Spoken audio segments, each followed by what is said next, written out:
So you have some free time, no distractions, it's time to race. But then you load up Daily A and... Really? Tuning? Who's got time for that? I only have a couple of hours to spare. Even if I knew what I was doing, I don't have time to find the best combination of parts to maximize the entry requirements, let alone figure out all the suspension and drivetrain settings.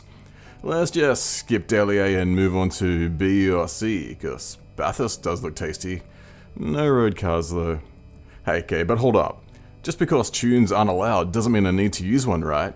Better yet, why not just use someone else's tune? If it works for them, it's gotta work for me too, right? Let's find out.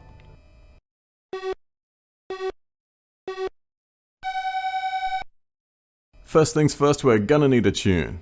A little YouTube search later and Mr. MCA looks legit. I'm an OK player, and if he's the world's most OK player, I think his tunes are gonna suit me just fine. He does say, right up front, this car is going to be a heck of a handful. but before that we're gonna need our Lamborghini, and well, isn't she beautiful? With the Mr. MCA approved tune applied, it's time to hit the track. There's no time for even a qualifying lap, it's gonna be straight down to business. Off the line, this thing's a beast, absolutely smoking those GTRs. Then into turn 1, I think I nail the braking, but drift wide into Pun Pun. He just gets savage so bad he drops off the leaderboard completely. That Evo trying to muscle in on the action wasn't helping anything either. As you can see, I haven't even completed a single lap in this car before, so this first race is gonna be a bit sketchy. But from 10th to 4th in one lap, I got no complaints. Mr. MCA did say this would be a bit of a handful, so I'm being kind of tentative on the throttle, but so far, apart from some twitchiness under braking, this thing's a rocket ship. Those two Aussie Aventadors are starting to scamper away out front. Need to chase them down, but this beautifully painted GTR is not going to make it easy. He goes wide into this hairpin and I'm thinking, great, I'm going to stick it up the inside, then just power away. But the car pushes a bit more than I expect and I give him a bump on the way out. But neither of us have lost any time, so it's time to get after those Aventadors. Lap 4 now, and I make a mistake going into this sweeper, but Torbay Terry is even worse. After chasing me down for a couple of laps, I get a great run on him down to turn 1, and from here it's an easy slide up the inside to claim the apex and position 2 with it. One more Aventador to go. It's the start of lap 6 now, and after easily cruising up to the rear of Luke, we get a great demonstration of why catching is one thing and passing is another. He drifts wide into the hairpin, but I'm not quite close enough to capitalize. He gets a great run out of the turn all the way down to the next turn where he runs wide again, but again he just powers out, preventing any pass. Lap 7 turn 1 is where I really want to see him going wide, but he keeps it tight. Still a lot of time left though, so let's keep piling on the pressure. Sticking to the back of him like glue, he keeps it tight, forcing me to try the outside, but he's having none of it. He's displaying some decent driving here, but for how long can he keep it up? He drifts wide again, you can tell he's feeling the pressure, but there is nowhere to capitalize on these little mistakes. It's a game of patience from here. Or at least it should be. He goes really wide and for a second I think he's off the track, but he holds it and I get a little bit too pushy, but it's all good. He manages to hold the position before crossing the track to defend the inside of turn 1. I switched to the outside hoping to cut back on the inside, but I ended up taking a slow tour around the outside of the turn. I do get a good run out though, and he's forced to the inside again. He gets a bit taily on exit, and for a second I'm thinking about driving up the inside, but he senses it and just gives me the chop. At this point I'm wondering where everybody else is, because we're really slowing each other down. Back at the hairpin, and as has become tradition, he takes a wide line, but this time I don't need a second invitation. There is a little bit of contact and he gets pushed wide, but was that a fair pass? Slowing it down, you can see that by the apex we were side by side, then on exit, he has all the room in the world to the left, but decides to put the squeeze on me anyway. I say all that contact is on him. From here, it's time to scamper away to victory.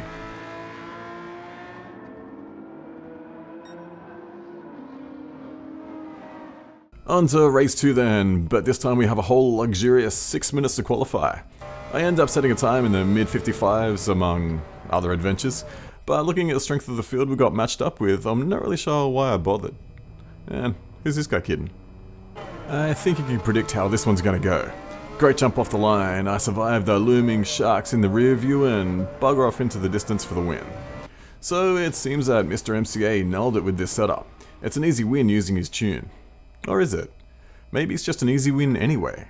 To test this, we've taken Mr. MCA's tune but reset the suspension and drivetrain settings to their stock values.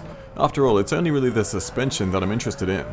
As we learned in previous videos, bolting on the correct parts and getting the most out of the power ratings is simple enough and doesn't take up too much time. But nailing suspension settings, that's some work I want to outsource. What you're seeing here is a full qualifying session with the stock setup, and the results are plain to see.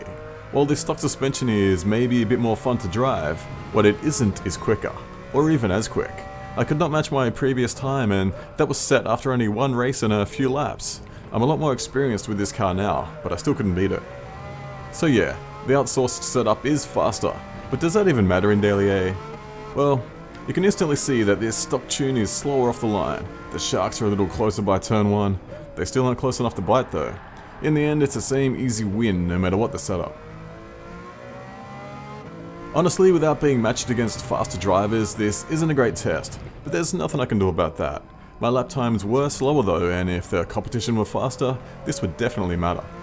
It's clear enough to me that a YouTube search and a few minutes of applying settings is more or less downloading some free speed. So with that question sorted, is it time to wrap this video up? Not by a long shot. It's time to reapply the tune and head out back onto the track because I'm having way too much fun. This time, with nothing to prove, we aren't going to bugger off into the distance. We're going straight to the back of the class to play some games. Reminds me of my school years. That's 12th and last by turn 1, and surprisingly, nobody's off the track. But as if to make up for that, a Lambo somehow drops it going straight. Then I think I'm going slow enough, but still managed to give Big Lynn a bit of a punt, and what Phil is doing here, I don't know. I swear there are about 20 Skylines in this 12-car field. I managed to get around the outside of the 3-2 just as Big Lynn decides the straight is a great place to apply the brakes. Then the 3-2 gets into the back of me, and now it's all gone wrong. Back up to speed, and I've ended up behind the recovering Phil, and honestly, this wasn't meant to be an overtake. I just zoned out for a bit, ran really wide, and didn't leave much room for Phil to do anything. Now, usually I'd give the place back because that was all on me, but I thought it was a bit pointless since I would just cost Phil time passing him again anyway. Phil, though, he had other ideas. Well, I'm not going to be too mad here. He's having a bad race and it's just getting worse. But he could have just got on with it. But instead he decides, thou shalt not pass, and it just doesn't go well for him. Just chill, Phil, chill. I was not out to get you, bro. Now I'm 13 seconds off the lead and the fun can really start. It's only one lap later and I have caught a big nasty pack, and whoa, deja vu. It's a silver R35 battling a silver R32 into Dunlop. Seen that somewhere before. This was me really trying to pass without causing chaos, but I'm still surprised by how early Big Lynn hits the brakes. We all get away with it though, and man, that GTR gets smoked on exit. That's position 7 on lap 3, and damn, we're catching that Evo fast. And passing even faster. That was easy. Flash those lights, buddy, but if you didn't want to lose position, why'd you jump out of the way? Next up is Pretty? I'm gonna call him Pretty. Hey, maybe it's a her. That'd be cool. This time the car doesn't just jump out of the way and nicely blocks the inside line. I'm having to back off quite a bit not to hit the back of the car. For just a second I think I'm going to be squeezed off the track, but I managed to hold it around the outside, but now there's this Audi just sightseeing on the track. I have to swerve to avoid it, taking me into the side of Pretty. It's all a bit messy, and then I just drive completely off the track for no apparent reason at all. It's all good though, because the Audi is another car that thinks flashing headlights is a great defense against being overtaken. With that job done and another little expedition into the wilderness, I'm still some 13 seconds off the lead. But with 5 laps to go, everything's still on the table, and that includes penalties it seems. Penalty served, and it's lap 6, and whoa Melon, you brake early. That was close, but this is even closer. I'm not even trying to pass here. I give him as much space as I can, but he decides to put this squeeze on me, and if you're on the outside, there's only one way that's going to end for you. It's not well. Next up is Zacchio. Zacchio is the kind of driver who saw Lance Stroll take out Fernando Alonso on the straight in the F1 and thought, I'll have a bit of that. Just as I'm pulling out to pass, he swerves right, making me get all aggressive on the steering, and it's just enough to unsettle the rear of the car and send me straight into the wall. Good thing that damage in GT sucks so much, otherwise it would have been game over right there. But now you got the chance to see my supreme car handling skills at work, quickly spinning the car around with no effort at all. Well, that was embarrassing. It's now lap 7 out of 10 and we are down by half a minute. This one isn't going to end in a win, but we can at least pass this R32 once again, once he stops swerving all over the road, that is. Yeah, it's not going to happen here though. With these pings so terrible, it's hard to get close. But the sheer power of this tune sees me flying by, even if I need to take to the grass to do it. Next up, it's our old mate Phil. This one might get a little tasty. Instead of murdering me at that corner, he murders Lim instead. At least that's one car down. But now he's going to be a complete mobile chicane through Dunlop all the way down to the hairpin. I'm thinking about going up the inside here, but I think better of it. Phil decides to defend the lunge I didn't make anyway though. It's an easy pass. Back up to 7th in this rollercoaster race. Lap 7 of 9 and I'm trying to get a run on Big Lin by swinging out wide for a fast exit, but it all goes wrong. This gets Phil behind all excited for a second, but it's Lin ahead we're interested in. He brakes early again and I was happy just to sit behind here, but he's so slow through the turn I decide to pass anyway, and on exit even Phil gets in on the action. Now it's that same Audi in that same turn again, except this time the pass is on the exit, but the result's the same. He's even going to flash those lights again as if he thinks that makes some kind of difference. And that's how that one ended, some 32 seconds behind the leader. But you know, I'll take that all day over winning by 32 seconds. But I can't end on a defeat. My fragile little ego is not going to take that one. Lights out in race 5, and after waiting around a bit to let the pack go by, it appears in this race we've replaced silver Skylines with blue Fords for some reason. 2 of them are already behind us though. Nope, make that all 3 of them now, and up ahead it's absolute chaos. Skyline on Skyline violence everywhere, and just when you think it's settled down, there goes another Skyline into a Skyline. But it's good for me though. What was last by turn 1 is now 4th, half a lap later. But here is that braking zone again where I seem to do all of my murdering. I just didn't expect him to brake, and then Hayabusa thinks it's all snooker and puts me into the corner pocket. I managed to get out of there just before being swamped by the blue Fords, and somehow I'm still in 4th. Lap 2, turn 1, and I think this is the cleanest move I've made all night on this here noob. It's clean and tight up the inside and smooth on the power out, chasing down Kaichichi up ahead. It's another braking duel with a Skyline into the hairpin. This time I stay wide because I know how they can brake early. Kaichichi again tries to squeeze from the outside, but having given him a ton of room, I'm not going to back out from here. Now it's an Evo up ahead, which makes a change. But that didn't last long, did it? Dude just drove off the track. From here I can make like Houdini and disappear, but where's the fun in that? That's sitting behind Noob.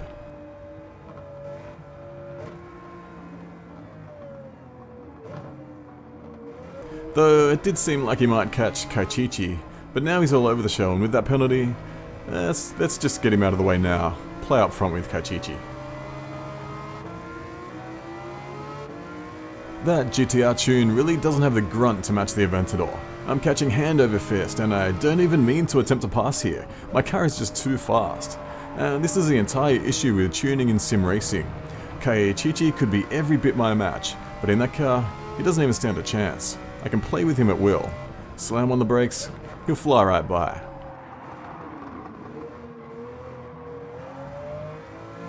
This car is so OP that, after having seen what this car can do, Kaichichi decides he'd have better luck racing the wall.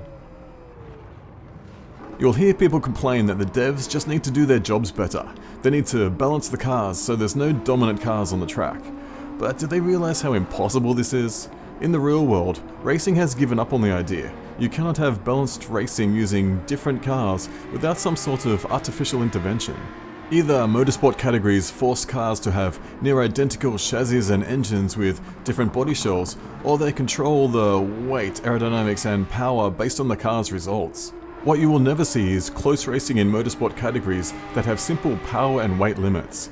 There are always cars that are simply faster and dominate everything else on the track. This is why developers need to treat tuning in games with some caution. Yes, it should always be a part of racing games and there should always be tuning events, but they should never be the only option. Right now in GT7, the daily races have ticked over to the next cycle of events, but still there is no option to race a street car without tuning. This is Gran Turismo.